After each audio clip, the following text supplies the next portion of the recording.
On September 21st, 1944, an eerie calm blanketed the Normandy countryside, the dawn light tentatively touching the ancient hedgerows. The distant, growing rumble of tank engines hinted at impending conflict. Yet these American Sherman tanks, lumbering towards German positions near the small village of Filet, were different. Concealed within their steel hulls, the crews harbored a deadly secret, a game-changer poised to revolutionize armored warfare in ways the enemy could scarcely imagine.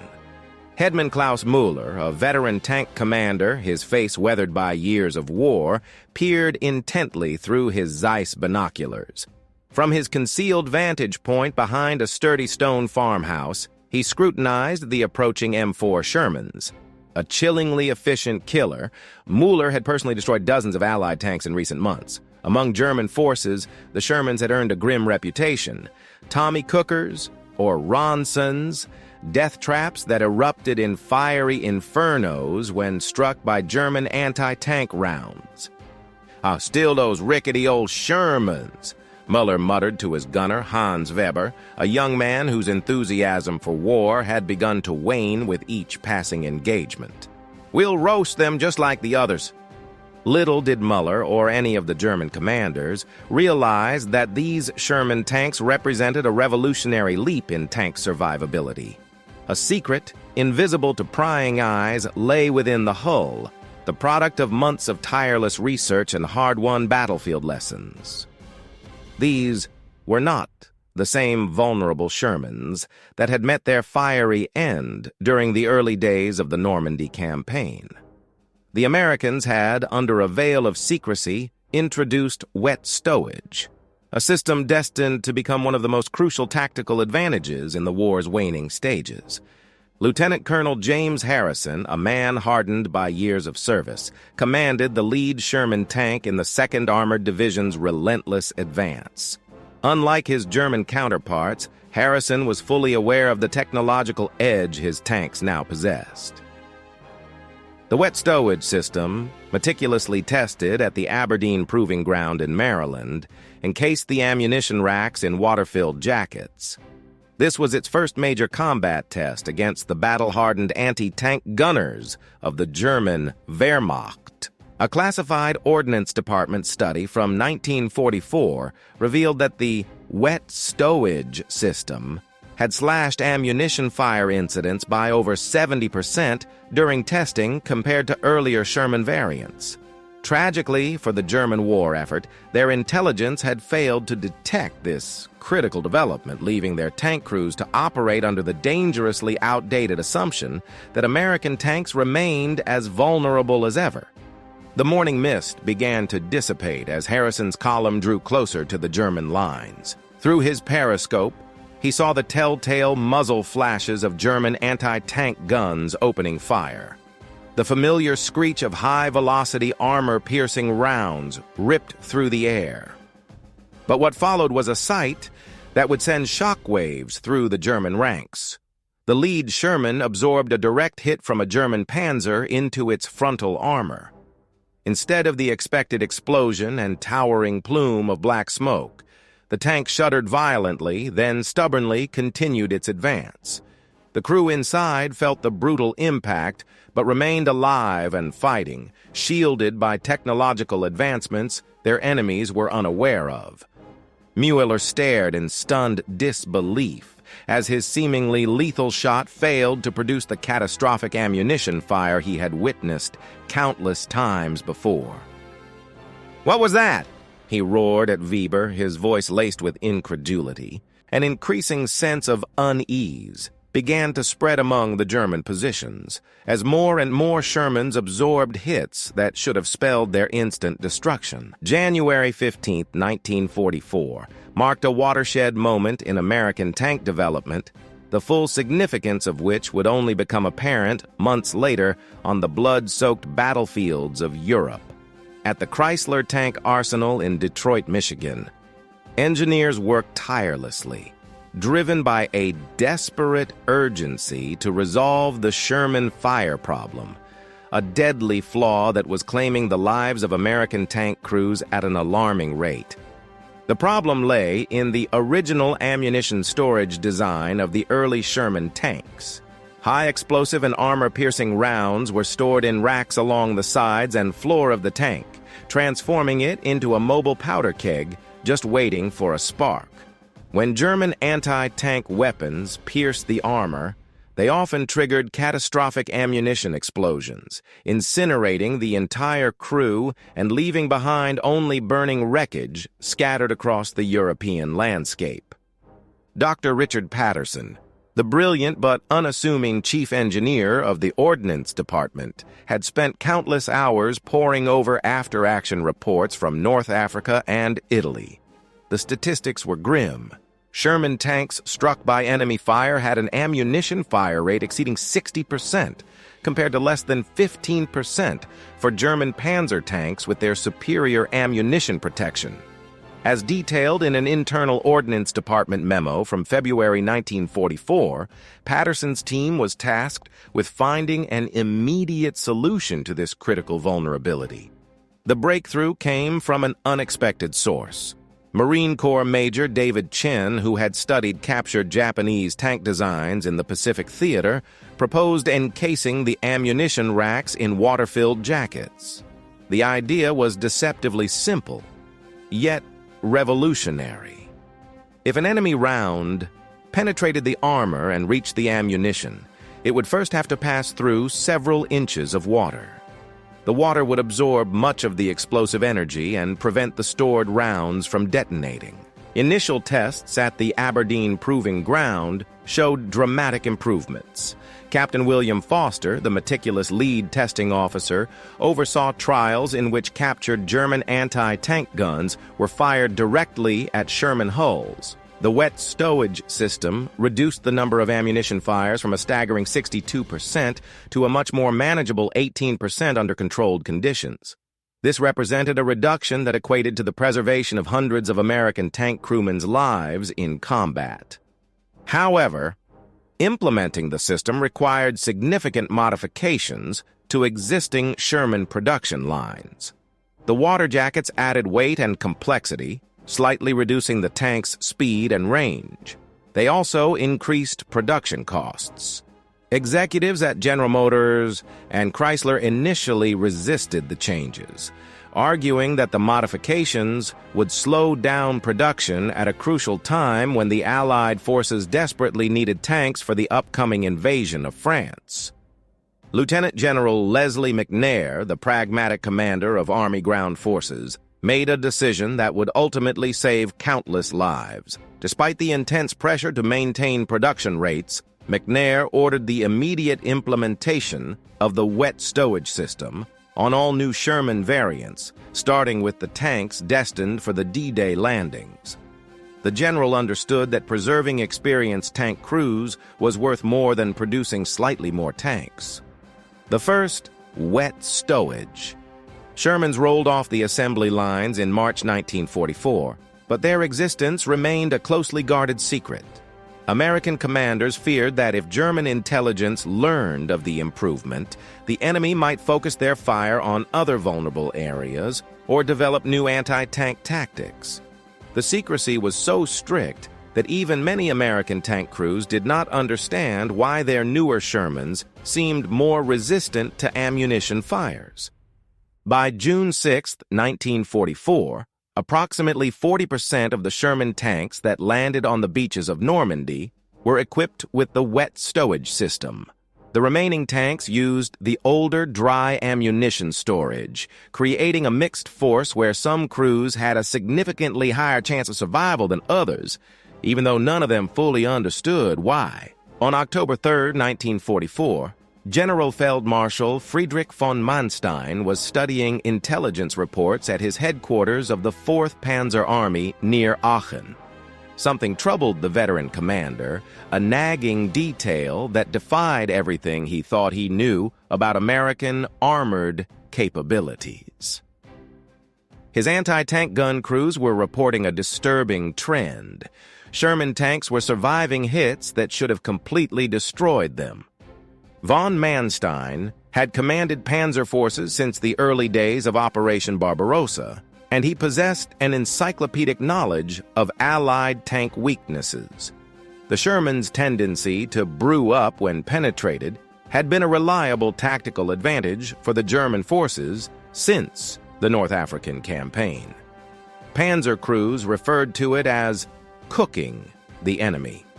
The sight of burning American tanks had served as a morale booster for the German defenders in the face of overwhelming Allied numerical superiority. Show me yesterday's engagement reports again. Von Manstein ordered his intelligence officer, Major Heinrich Steiner, a man who prided himself on his analytical abilities. The document spread across his desk painted a troubling picture. Near Mortain, a German Jagdpanzer had engaged 6 Sherman tanks at close range. Normally, such an encounter would have resulted in 6 burning wrecks, but yesterday only 2 Shermans had caught fire, despite all 6 taking direct hits from high-velocity rounds. Steiner appeared uneasy as he delivered his analysis. Herr Generalfeldmarschall, our gun crews are reporting similar incidents across the entire front. The Americans appear to have modified their tanks somehow, but we have been unable to determine exactly what changes they have made. The Major's frustration was evident in his voice, mirroring the growing bewilderment within the German armored divisions. Unbeknownst to them, American intelligence had achieved near-perfect operational security regarding the wet stowage system. No captured Sherman tank crews mentioned the modification during interrogation, either because they didn't fully understand it themselves, or because they had been specifically instructed to avoid discussing technical improvements. German technical intelligence units, already stretched thin by the demands of fighting on multiple fronts, had been unable to capture and examine any of the newer Sherman variants. Sergeant Müller, the Panzer tank commander who had witnessed the failed ambush near Filet, submitted his own report, echoing the same confusion rippling through the German ranks. Enemy tanks sustained multiple direct hits without the expected ammunition fires, Muller wrote. Recommend immediate technical analysis of captured American vehicles to determine what modifications have been made. Unfortunately for the Germans, the opportunity to examine captured American tanks was becoming increasingly rare as Allied forces pressed their offensive. Most disabled Shermans were either recovered by American maintenance teams or destroyed beyond meaningful technical analysis. The few intact ones that fell into German hands were older models, lacking wet stowage, perpetuating the enemy's misconceptions about the Sherman's vulnerability. General Oberst Heinz Guderian, the Inspector General of the German Panzer Forces, received von Manstein's reports with growing alarm. Guderian understood that German anti-tank tactics were predicated on the assumption that armor penetrations would result in catastrophic ammunition fires. If American tanks had somehow addressed this vulnerability, German forces would need to develop entirely new tactical approaches, while already fighting a desperate defensive campaign. At a staff meeting in Berlin, Guderian addressed the implications of these battlefield reports. Gentlemen, we may be facing a fundamental shift in armored warfare, he warned his subordinates, his voice grave. If the Americans have indeed improved their tank survivability, we must assume that they will press their numerical advantage even more aggressively. Our defensive positions must be reinforced immediately. The psychological impact on German tank crews was perhaps even more significant than the tactical implications. Veterans who had grown accustomed to easy victories against Sherman tanks now faced an enemy that refused to die as expected. Morale began to erode as Panzer crews realized their hard-won experience might be worth less than they had believed. On November 12, 1944, marked the beginning of a new phase in American armored tactics as commanders began to fully understand the implications of their technological advantage. At the headquarters of the Third Army near Metz, General George S. Patton, Jr. was reviewing after-action reports that confirmed what his tank commanders had been reporting for weeks. Sherman tank losses due to ammunition fires had decreased dramatically.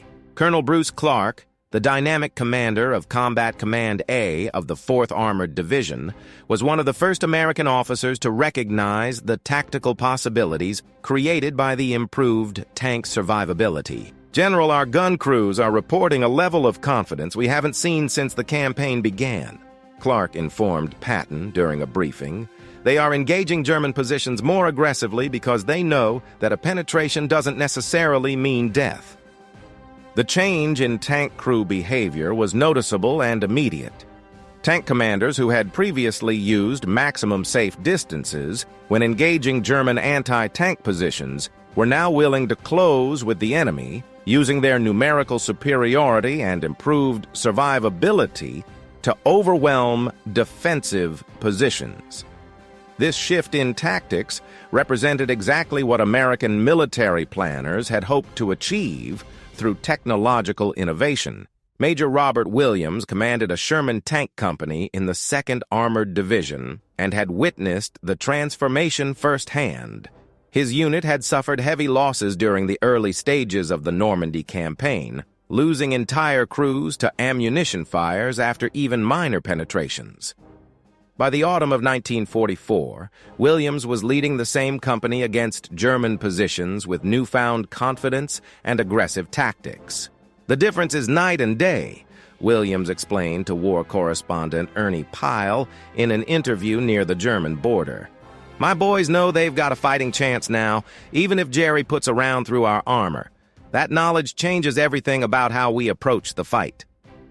Pyle's subsequent articles, published in newspapers across America, helped maintain public support for the war effort without revealing classified technical details. American tactical doctrine rapidly evolved to exploit the advantages conferred by the wet stowage system. Tank units began conducting closer-range engagements where their numerical superiority and improved survivability could compensate for the Sherman's inferior armor and main gun compared to German Panzer tanks. Battalion commanders developed new formations that emphasized rapid movement and coordinated attacks, tactics that would have been suicidal with the earlier, more vulnerable Sherman variants. The improved survivability also had significant logistical implications. Fewer tank crews needed to be trained as replacements, allowing experienced veterans to remain in combat units longer. This continuity in personnel led to better unit cohesion and more effective small unit tactics. Tank maintenance units reported fewer overall losses, even though individual tanks sustained more battle damage before being written off. Lieutenant Colonel Harrison, who had commanded the lead Sherman in the engagement at Falaise, was promoted to colonel and tasked with developing new training programs for incoming tank crews. His curriculum emphasized aggressive tactics that took advantage of the improved survivability while maintaining realistic expectations about the Sherman's continued vulnerabilities to German anti-tank weapons. At a strategic level, American commanders began planning operations that would have been unthinkable with earlier tank designs. The wet stowage system provided the tactical flexibility needed for sustained armored operations deep within enemy territory, where tank recovery and replacement would be difficult or impossible. This capability would prove crucial during the final offensives of the European War. December 16, 1944, brought the ultimate test of American technological improvements as German forces launched their desperate counteroffensive through the Ardennes forest. Operation Watch on the Rhine, later known as the Battle of the Bulge, would provide definitive proof of the extent to which the wet stowage system had altered the balance of armored warfare. Captain Samuel Rodriguez commanded a company of M4A3E8 Sherman tanks, the latest variant equipped with both wet stowage and an improved horizontal volute spring suspension system, stationed near the beleaguered village of Bastogne. As German forces emerged from the morning fog in overwhelming numbers, Rodriguez faced the kind of sustained armored combat that would have devastated American units months earlier. The opening German assault consisted of elite SS Panzer divisions equipped with Tiger II and Panther tanks supported by extensive anti-tank gun emplacements. Under normal circumstances, the attacking German armored force would have had a decisive advantage in both firepower and protection. However, the wet stowage system in Rodriguez's Sherman tanks allowed his unit to absorb the initial shock of the attack while maintaining effective return fire. Sergeant Weber, the German gunner who had failed to destroy the Sherman tank at Falaise, found himself facing the same frustrating reality during the Ardennes offensive. His Panzer IV tank achieved several impacts of rounds hitting American tanks. Thankfully, didn't lead to the catastrophic ammunition fires as often as expected, based on training and experience. Something has changed with the American tanks, Weber told his commander, his voice tinged with frustration and a growing sense of dread. Our rounds are penetrating, but they aren't catching fire like they used to. This improved survivability significantly boosted morale during the fierce fighting around Bastogne. American tank crews, who might have previously abandoned a damaged vehicle after a penetrating hit, were now more inclined to stay and fight as long as their tank could still move and fire.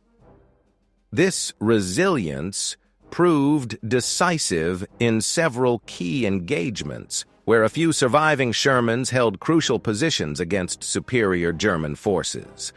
Major General Anthony McAuliffe, the unflappable commander of the 101st Airborne Division at Bastogne, closely monitored the performance of the attached tank units. In his daily situation reports to higher command, McAuliffe noted that the Sherman tank units were maintaining combat effectiveness for far longer than previous campaigns suggested was possible. This extended operational capability enabled American forces to hold defensive positions that would have been untenable with older equipment. The official Army history of the Ardennes campaign, completed in 1947, recognized the crucial but previously unacknowledged role of wet stowage in the American defensive success. Tank units that would have been destroyed in the early days of the German offensive continued to fight throughout the battle, providing vital fire support to infantry units and disrupting the German advance. The German High Command remained ignorant of the technical reasons behind the improved survivability of American tanks, attributing the unexpected resistance to better gunnery training or changes in tactics. This intelligence failure prevented German forces from adapting their anti-tank tactics to compensate for the Shermans' reduced vulnerability, contributing to the ultimate failure of the offensive. Sergeant Michael O'Brien, a Sherman tank commander with the 10th Armored Division, survived direct hits from 3 different German anti-tank weapons in a single engagement near Wiltz. The wet stowage system in his tank prevented ammunition fires that would have killed his entire crew, allowing them to continue fighting and eventually withdraw to friendly lines. O'Brien's experience was typical of hundreds of similar incidents during the Ardennes campaign. By January 25, 1945, German forces had been decisively defeated in the Battle of the Bulge, but the cost might have been far higher without the technological improvements to American tanks. The wet stowage system proved its value under the most demanding combat conditions, vindicating the engineering decisions made months earlier in American tank factories. On February 8, 1945, Colonel Max Weber of German military intelligence pored over reconnaissance photographs at a requisitioned schoolhouse near Cologne. Weber, who was not related to the tank gunner of the same name, had spent months trying to understand why American Sherman tanks were proving far more survivable than German intelligence had predicted. His failure to identify the wet stowage system represented one of the most significant intelligence shortcomings of the entire war. The German intelligence apparatus, once the most sophisticated in the world, had been gradually eroded by years of war and the competing demands of fighting on multiple fronts. Resources previously allocated to technical intelligence were diverted to immediate tactical needs, leaving gaps in understanding that proved decisive in crucial engagements. Weber's small team was responsible for analyzing Allied technological developments across the entire Western Front, an impossible task with their limited resources. "Show me every photograph of destroyed American tanks from the past 3 months," Weber ordered his assistant, Lieutenant Heinrich Müller. The resulting collection of images told a disturbing story. While German forces were still achieving armor-penetrating hits on Sherman tanks, the percentage of tanks that were completely burning out had fallen from over 60% to under 20%.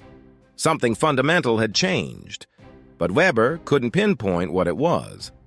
German technical intelligence had once excelled at the rapid analysis of captured enemy equipment. In the early years of the war, teams of experts could disassemble and understand new Allied weapons within days of their first appearance on the battlefield.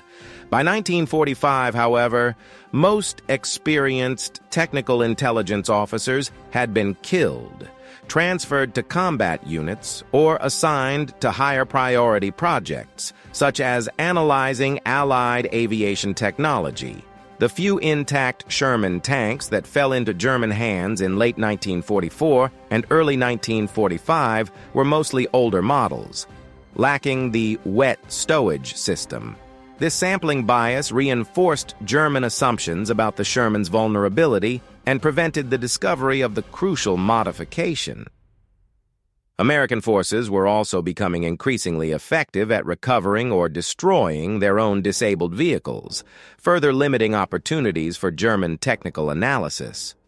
General von Manstein, still commanding panzer forces near the Rhine, sent increasingly frustrated reports about the resilience of American tanks to higher command.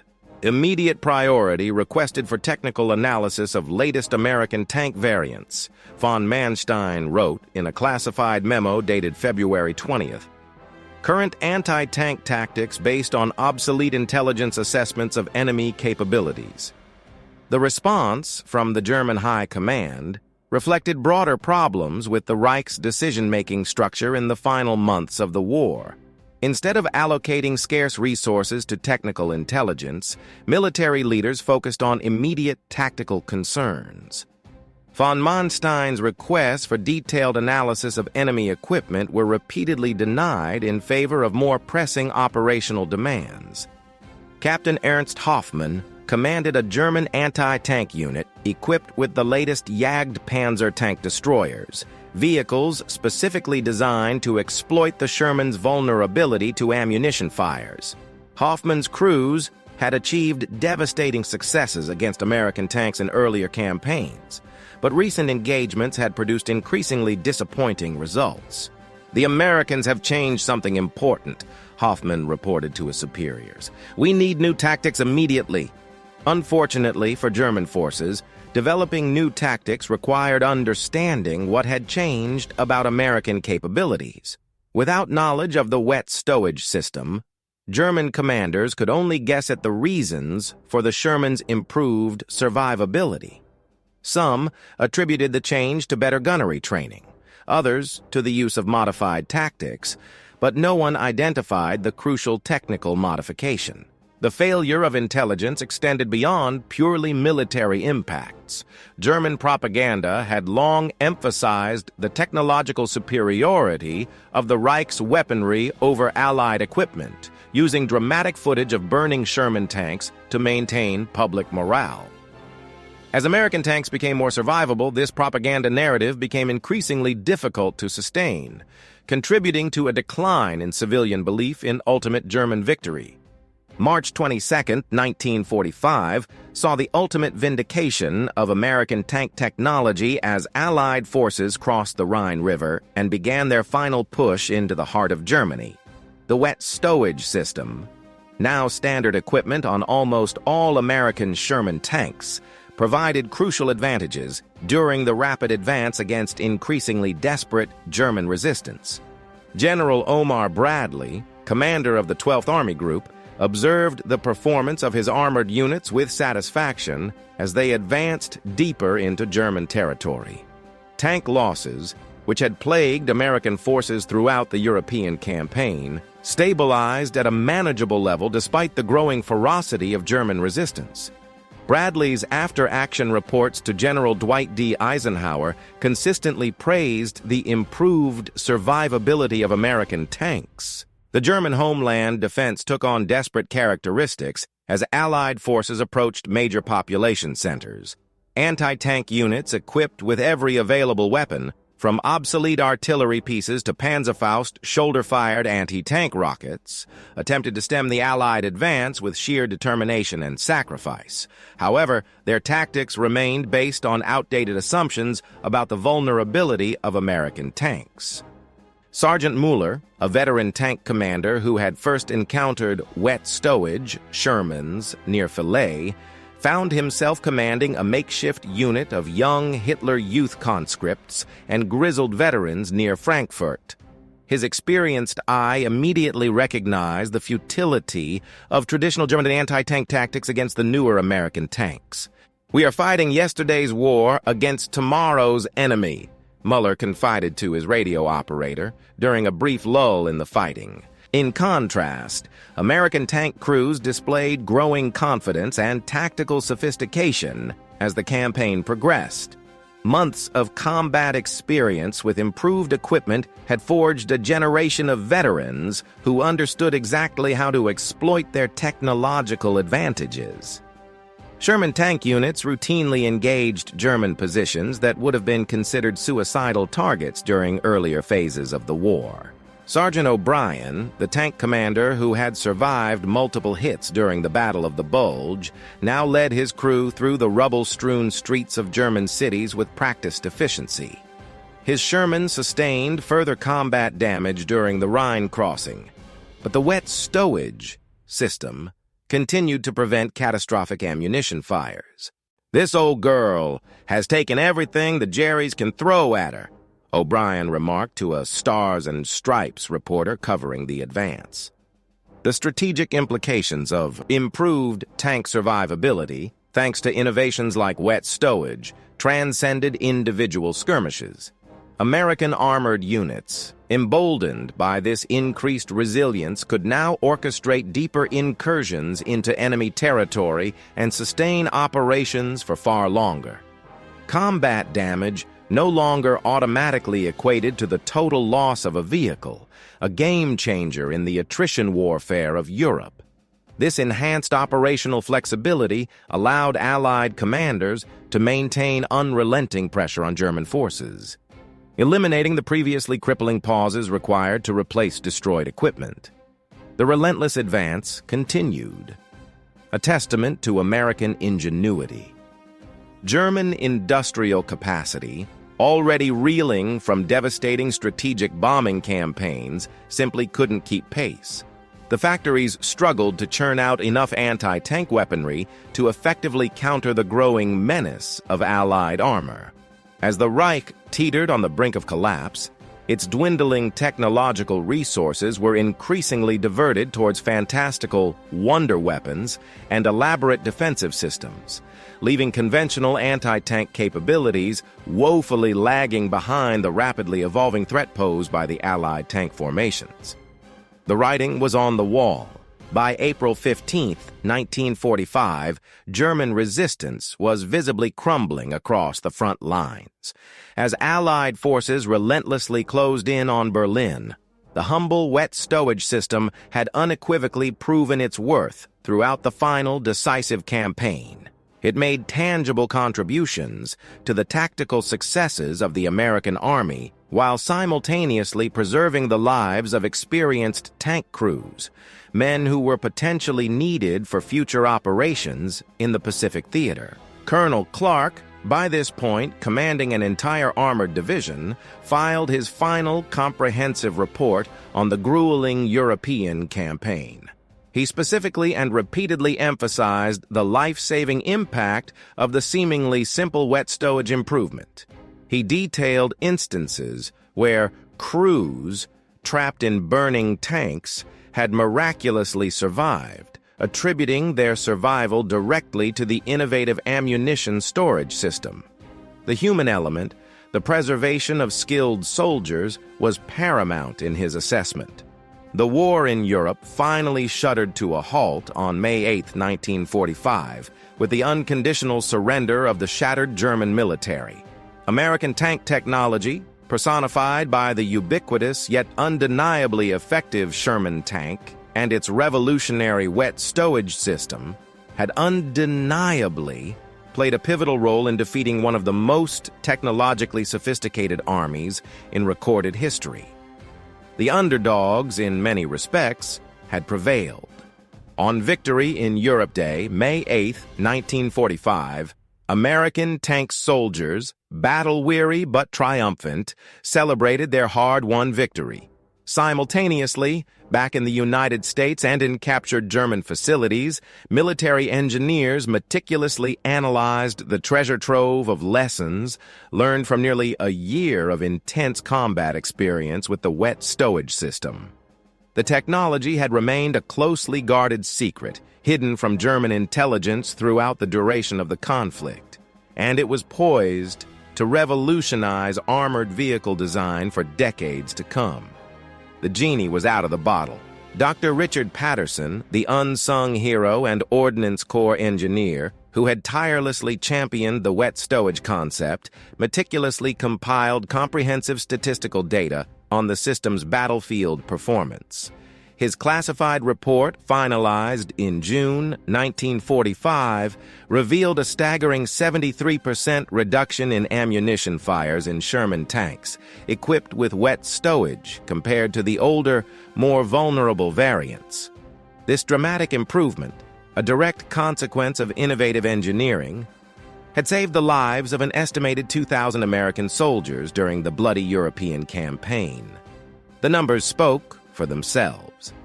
The German military, in the bitter aftermath of its crushing defeat, finally stumbled upon the secret that its intelligence agencies had failed to uncover throughout the final desperate year of the war. In post-war interrogations, captured Wehrmacht officers expressed astonishment at the sheer simplicity and devastating effectiveness of the wet stowage concept. The revelation was met with a mixture of disbelief and regret.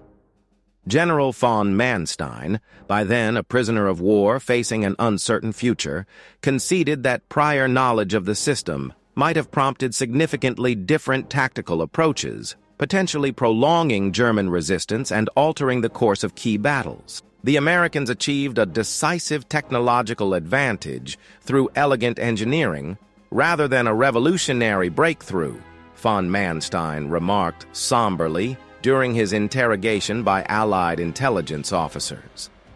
Our failure to detect this seemingly minor modification cost us countless tactical opportunities and directly contributed to our ultimate defeat. His blunt assessment reflected a widespread German acknowledgement that critical intelligence failures had significantly exacerbated battlefield performance and shortened the lifespan of the Third Reich.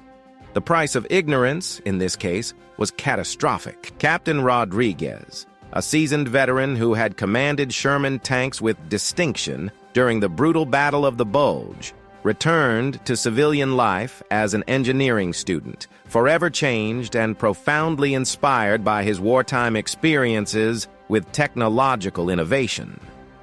His post-war career included groundbreaking work on automobile safety systems, directly applying lessons learned from tank ammunition stowage to improve civilian vehicle design and save lives on American highways. The influence of wartime engineering solutions, born from the crucible of combat, extended far beyond purely military applications, rippling outwards into civilian life.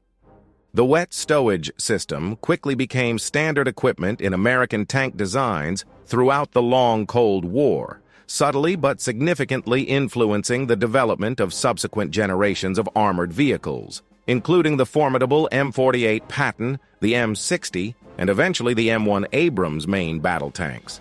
Its legacy lived on in steel and fire. Soviet tank designers, after carefully examining captured Sherman tanks in the closing months of the war, astutely incorporated similar concepts into their own armored vehicle development programs, creating a technological lineage that endured for decades and shaped the landscape of Cold War armored warfare. The innovation, once a secret, became a global standard. Sergeant O'Brien's Sherman tank, a veteran vehicle that had miraculously survived the entirety of the European campaign, despite sustaining numerous instances of combat damage, was eventually donated to the prestigious National Wee Museum in New Orleans, becoming a tangible symbol of American ingenuity and resilience. Museum visitors today can examine the meticulously crafted water jacket system that shielded O'Brien and countless other American tank soldiers from catastrophic ammunition fires, a silent testament to the power of practical engineering. While few at the time fully grasped the strategic significance of this seemingly simple modification, the intense secrecy surrounding wet stowage technology during the war created a fascinating historical paradox. The German military relentlessly fought for months against an enemy whose capabilities they fundamentally misunderstood, while many American crews often lacked a complete understanding of why their newer tanks were demonstrably more survivable than the older, more vulnerable models.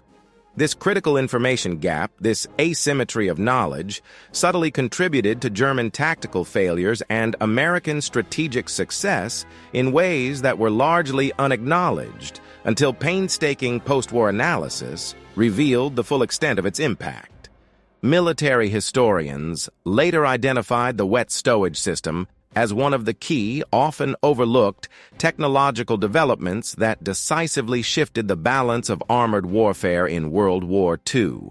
Unlike more radical and attention-grabbing innovations like radar or atomic weapons, wet stowage achieved its remarkable success through incremental improvement and elegant problem-solving rather than a dramatic, overnight breakthrough. Its true impact wasn't measured in spectacular victories or decisive battles, but in the countless lives saved and the invaluable tactical flexibility preserved. The compelling story of wet stowage ultimately demonstrates with undeniable clarity that even seemingly minor technological improvements can have profound and far-reaching strategic consequences. American engineers, diligently solving a specific and pressing technical problem, inadvertently created a significant tactical advantage that German intelligence never detected, and German forces were ultimately unable to effectively overcome.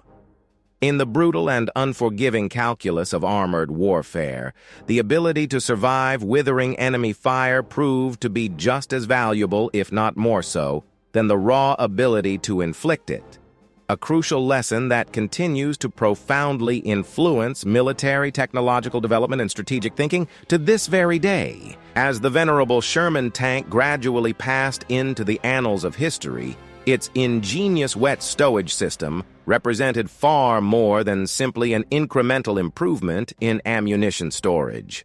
It came to symbolize American industrial ingenuity, engineering excellence, and the decisive impact of technological innovation when applied to practical and pressing military problems. The secret that the German military tragically never fully understood ultimately helped to write the final triumphant chapter of World War II in Europe.